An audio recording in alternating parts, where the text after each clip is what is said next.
All right, well, I want to thank y'all for coming out tonight. I really do. Thank you for being here this evening. Tonight, I'm going to hear the story of the Veterans Memorial at Magnolia Cemetery. I'm going to tell you about the development and construction of that memorial, but the story I want to get across to you, what I want to tell you, is not a story about stone, bricks, or concrete, but it's a story about community and what happens when a worthy common goal inspires us to action and accomplishment. Now, Orange Park has, for a long time, had a reputation as a military town. NAS Jackson is located just north of town, and that particular site has been the site of military installations since the early 1900s. It was an Army base, it was a National Guard base, and the Navy took over.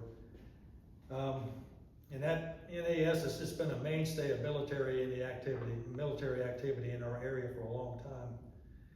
And a lot of folks that have been stationed there and stationed at the bases around Orange Park have chosen to live here while stationed in the area. And a lot of them have chosen to come here after they've retired from the service, just come back to Orange Park. Now, these bases in the area have also been the sources of a lot of good jobs for local residents.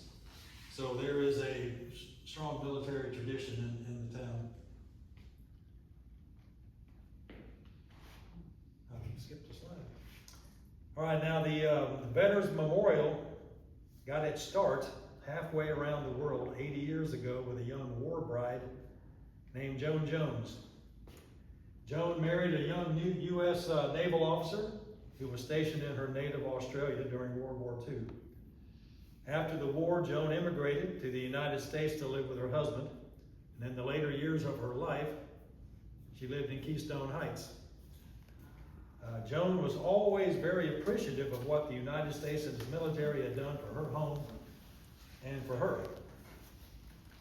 Now, that led her to develop and construct a Veterans Memorial pathway at the Keystone Heights Cemetery.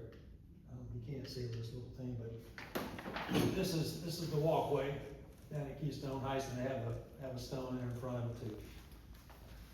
Okay, and now in June 2011, Joan came up to one of our meetings to share her story with the members of the Historical Society there in Orange Park.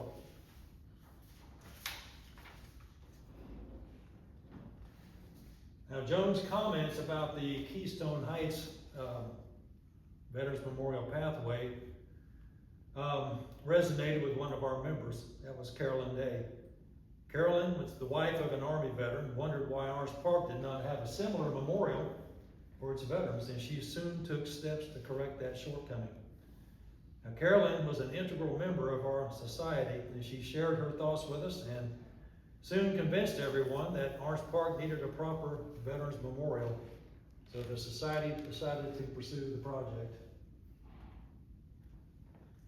Now, the initial thoughts in the project were to construct a Veterans Memorial pathway, just like the one in Keystone Heights, but that idea was pretty quickly discarded.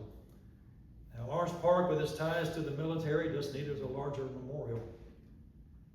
Initial efforts to raise funds for the new memorial began in October 2010.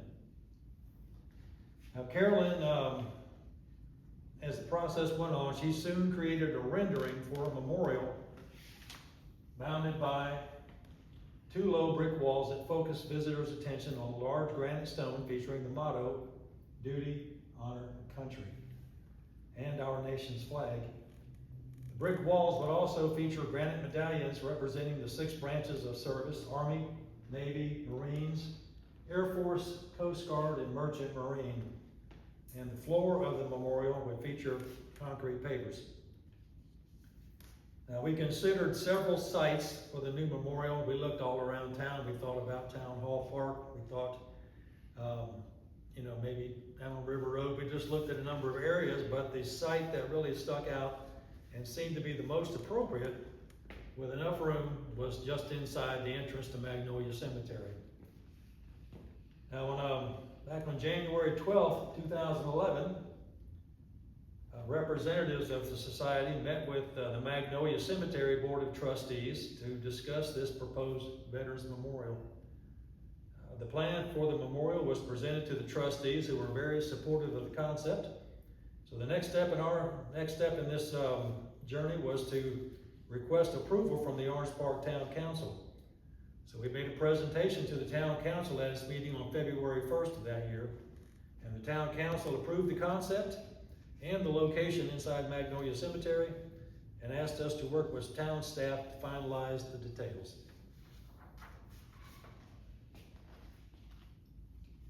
Now, with concept approval from the Orange Park Town Council, we posted a sign at the site of the new memorial to inform the public and raise awareness. Carolyn staked out our claim. Now, with the project soon to be a reality and Carolyn overseeing every aspect of that project, fundraising began in earnest for the proposed memorial. Letters were sent to area businesses to request donations. Presentations were made to area organizations to promote the new memorial. Displays were created and the memorial was promoted at all society events, as you can see here. Fundraising was very slow at first. However, as word spread, interest in the project increased and the community responded. I remember initially it was just a trickle of donations, and you'd go up to talk to somebody about buying a paver at a memorial and they would just look at you because they didn't have any idea of what we were talking about. But like I say, word spread, and then people were educated. Now, one of the first groups to get involved was American Legion Post number 250. This post had a writers group, and Carolyn went out and met with them one evening in the spring of 2011. And they quickly got behind the project.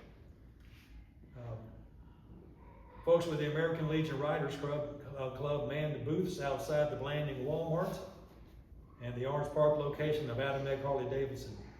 And Carolyn also participated in these events. The group handed out paver forms, answered questions, and collected donations. And they received a lot of positive feedback. The group also started a regular grilling for donations. That shot there. And that was at Adam Egg Harley Davidson. And that activity continued monthly for a year. Those folks were very, very dedicated and loyal. One member of the post even selected the memorial as her designated charity at work, and her donations were matched by her employer. Now, overall, this group was responsible for over $6,500 in donations. Now, other donations came in as well. ViStar Credit Union donated $1,000. Sun Tire donated $500. Thrivent Financial donated $500, and the Clay County Cruisers donated $500. Also, Rolling Thunder, Chapter 4, another veterans group, donated $500. And there were many other generous donations by individuals and other organizations. Now, the town of Orange Park was doing some work at the entrance to the cemetery, and they incorporated some changes to accommodate the new memorial. They added some parking spaces for the proposed memorial, and they also agreed to cover the engineering costs for the memorial within that project. Now, in addition to the other contributions I've mentioned, Eagle Scout candidate Sam Dolinsky took an active role in the memorial and Magnolia Cemetery through his Eagle Scout Service project. Sam organized and implemented landscaping improvements at the entrance to Magnolia Cemetery and the vicinity of the new memorial. Sam and his team from Troop 20 cleaned out old growth vegetation, cleaned up the entrance, and planted colorful flowers at the cemetery. Now, November 11th, 2011, was Veterans Day. It was really an exceptional day. At 11 a.m. that morning, the Historical Society hosted a groundbreaking ceremony for the new memorial. At the time, all we had was that little sign in the grass. The community turned out. Over 200 people attended this event. Our friends from the American Legion Post 250, their Patriot Guard welcomed guests to the ceremony.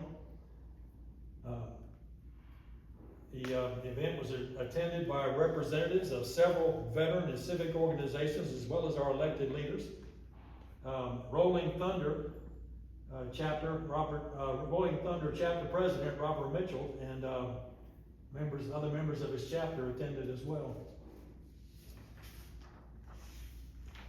Our featured speaker was Lieutenant Colonel Scott Westervelt, USMC. He shared some thoughts on the Marine Corps' bitter battle at the Chosin Reservoir in Korea, and then went on to describe the humility, service, and sacrifice of our veterans. Now, near the end of the ceremony, we had the official groundbreaking. You know, from left to right, I'm standing there on the left end, then there's Carolyn, Pat Meeks, who was a trustee on the cemetery board.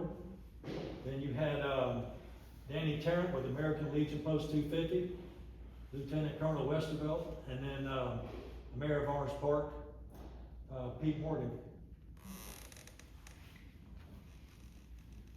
Okay, after the groundbreaking ceremony, fundraising continued, and Carolyn explored every means and method she could think of. Funds were raised through the sale of lapel pins, quilt raffles, and Christmas ornaments. On May 21st, Texas Roadhouse down on Blanding hosted a fundraiser for us. They donated 10% of the cost of each meal sold that night to support the memorial. And manager Pete Gray there was a very gracious host. Our friends from American Legion Post 250 were there, and they acted as greeters at the door. They handed out brochures, took paper orders, and answered questions from anybody that was unfamiliar with the project. And over the course of the evening, we netted $500 for the memorial. Now, the Disabled Veterans of America, Chapter 38, made a $500 donation toward the cost of the memorial. Commander Bill Ruffin made the presentation to the Society at Kerry Clark Day in 2012. And the veterans that had already given so much continued to give. Of course, there's Cindy and Carolyn flanking Bill Ruffin. Carolyn has that check in her hand. Now, in another example of creative fundraising, the Historical Society sponsored a high tea at Mascoteague here in Orange Park. Now, in mid-spring, there were two really significant donations to the Veterans Memorial. The first was the award of a grant for $10,000 from the National Society of the Daughters of the American Revolution via their local Sophia Fleming chapter. This was a real boost. We were really happy to see that come in. And this news was followed by more good news in May when the Town Council of Orange Park voted to allocate $15,000 toward the completion of the Veterans Memorial, which would cover the cost of site work at the site. So we were thrilled to get that as well. So these two generous donations, in addition to all the other funds we had raised to date, allowed us to proceed with the construction of the memorial and put us in the position of having everything ready for a dedication on Veterans Day 2012. Now, in the spring of 2012, construction began on the new memorial. So all the fundraising was still going on, but things were actually taking shape at the site. And this is where this is where I really love it here when this work gets started, because things are changing at this point. So we began to receive other types of donations as more groups wanted to be part of the project. So it wasn't getting the word out, it was people coming to us and say, what can we do? Employees of Jacksonville Memory Gardens donated their time and effort to relocate 3 existing monuments that were in the vicinity of the new memorial. They were just small monument stones that were sitting out there. So these folks came out here. I mean, Bob, you're very familiar with folks at Jacksonville Memory Gardens, but they cast 3 new concrete slabs and moved these 3 monuments over in the corner where they are today. And those gentlemen were Mike Cunningham, Daniel Worley, and Corey West. Of course, there's Ernest Jones standing out there with them. All right, next on the agenda, when in the center point of the new memorial was the flagpole. good friend Dick Cheatwood helped procure the flagpole. And the flagpole was installed by Scott Leslie with Scott's Customizing and Restoration. Scott was a member of the Sons of the American Legion, and he offered his services to the cause. He was joined by members of his staff.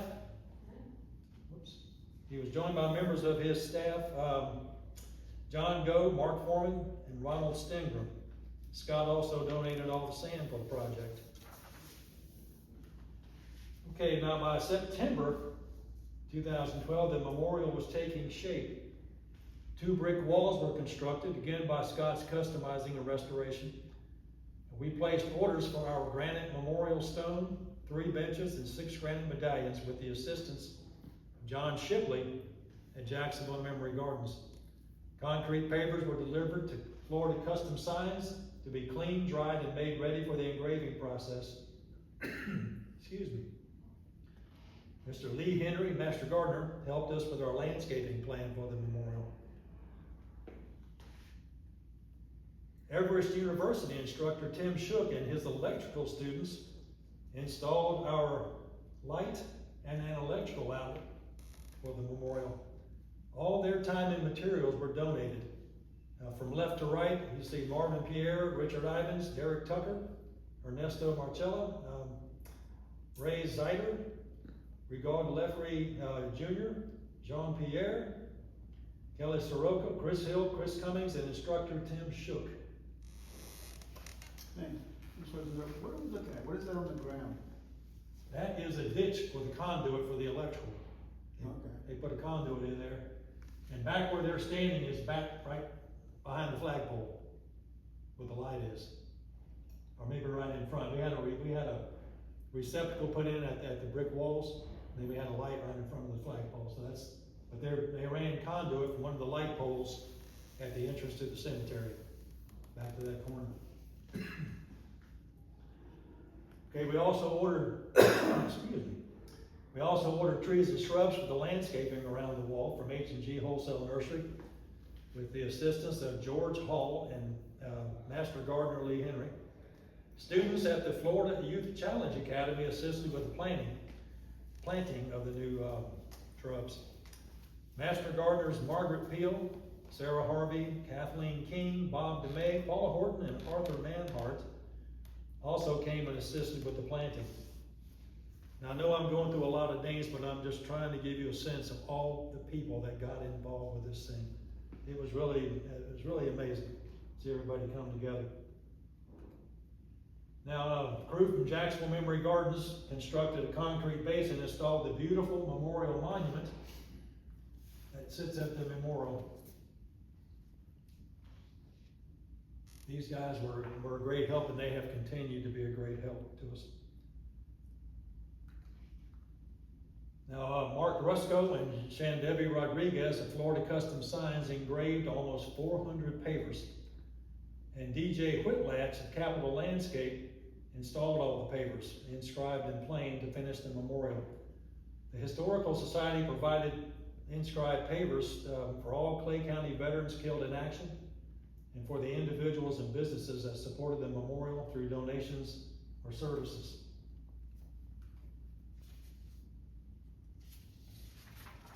As I mentioned earlier, the town of Orange Park authorized $15,000 to do the site work. Well, this is what we were doing here. They engaged Strip Means of Means Engineering, and then they engaged Grimes Construction, who completed the site work. They installed a very nice sidewalk so that everyone could easily access the memorial from the parking lot. And they also provided for the side drainage and placed sod for ground cover. Now, Jacksonville Memory Gardens also furnished and installed 3 beautiful benches that face the memorial. The benches acknowledge the Daughters of the American Revolution, Sophia Fleming Chapter, the American Legion Post 250 Riders, and the town of Orange Park. And as I mentioned, we have 6 medallions in the wall that represent the 6 branches of the service. And then this is just a view of those relocated monuments with the sidewalk and the pavers in front of them. That's the way they look today. So we are very grateful to Jacksonville Memory Gardens and the town of Orange Park for everything they did to get this project completed. And of course, that was a picture of the completed memorial as it looked in 2012. Now, November 11th, 2012, that was the day this new memorial was presented to the public. Once again, our friends with American Legion Post 250's Patriot Guard were on hand to welcome people to the ceremony. And I included this shot. This always impresses me. I just love looking at these things, looking at these people. They are all searching for pavers with the names of their friends and loved ones. I mean, this happens every year. It's very personal. And every time they see the names of their friends and loved ones, that gives them a chance to honor them and remember them. And I wanted to mention too, that one couple, when they ordered their pavers, they put on their order form, said this is the only marker we'll ever have. So, I mean, so there was a duty to do well. And it looks like they're being respectful, like they don't want to walk on the pavers. Yeah. It was a good day. As you can see, we had a nice turnout. There was a lot of interest from the community.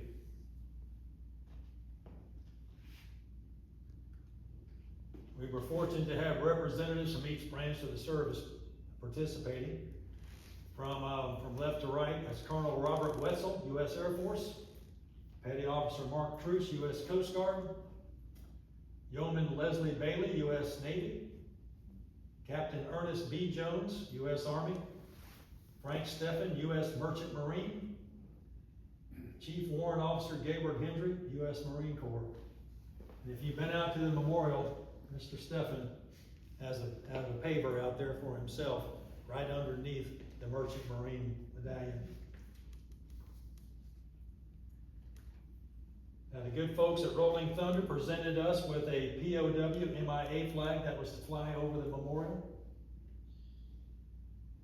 We had remarks by Mayor Gary Meeks, and our featured speaker was Admiral Jimmy Seeley. Now, on this beautiful day, we had a flyover by the Dreamland Squadron from Howler Air Park in Green Cove Springs. The pilots that performed that day were Ken Cobb, Dennis Gillespie, Pat Lee, Dave Dollarhide, Bob Woolley, and Dave Vanderbilt. Chris Smith, and their radio man was Bill Wedlin. And I know we enjoy watching these guys every year, and I guess they're coming again this year, right, Bob? Yes, they are. Okay, Chaplain Robert Chappie Lucas, the chaplain for American Legion Post 250, graciously provided the invocation and convocation that year. And his wife, Pat, normally serves with him, and she would take either the convocation or invocation, but she was ill that year and couldn't be there. But those folks were very dedicated. They were there every year, and as long as their health allowed them to be there.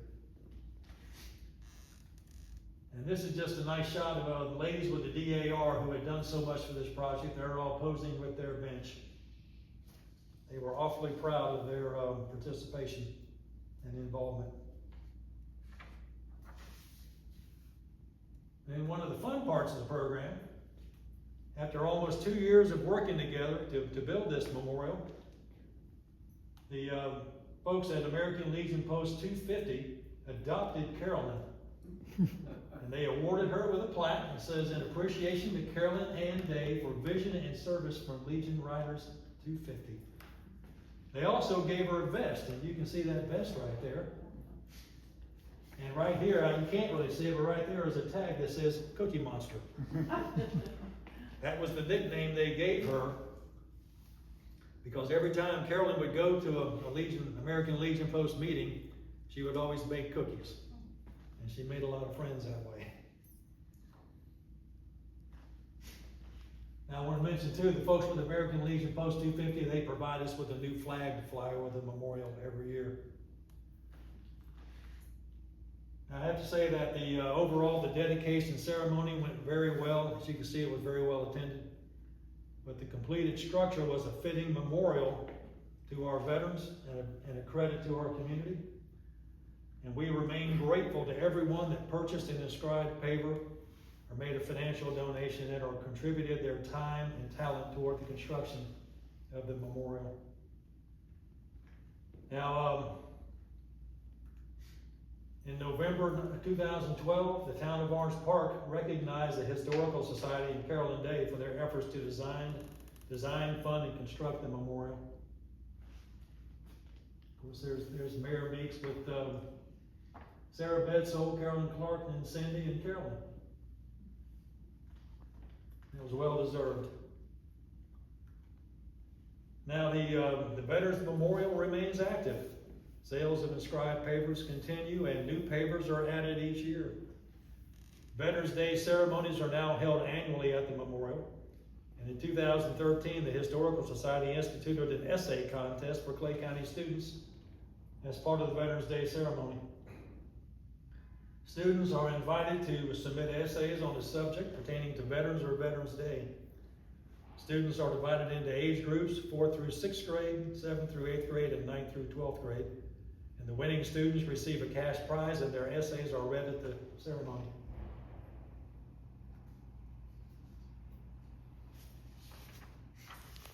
All right, by 2022, it became very obvious that the inscribed concrete pavers were not holding up well in our Florida weather. The painted lettering was fading and the pavers were becoming difficult to read. We knew we had to do something, so we decided to renovate the memorial. A fundraising campaign was implemented, and once again, the community stepped up. Contributions were received from, these are just a few. The American Legion Post 250 once again donated $2,000. The American Endowment Foundation donated $6,000. Clay County Cruisers, $1,500. The Sophia Fleming chapter of the DAR, $1,500. And we had a number of other donations from individuals and other groups. In all, over $15,000 was raised to replace all the pavers, both inscribed and plain, with clay bricks. Now, the new inscribed pavers were created using a laser process that provides a very, very durable inscription. We also added 2 new medallions to the walls to honor our Space Force and our POW MIAs. So, that's the story of the conception and construction of the Veterans Memorial. And as I mentioned earlier, it's not just a story of bricks, concrete, and granite materials. It was a story of people coming together to honor our veterans. The memorial gives us a place to honor and remember our veterans. It also serves as a venue to celebrate our veterans as a community and say thank you on Veterans Day, and it reminds us that freedom is not free. So, with that, any questions you might have?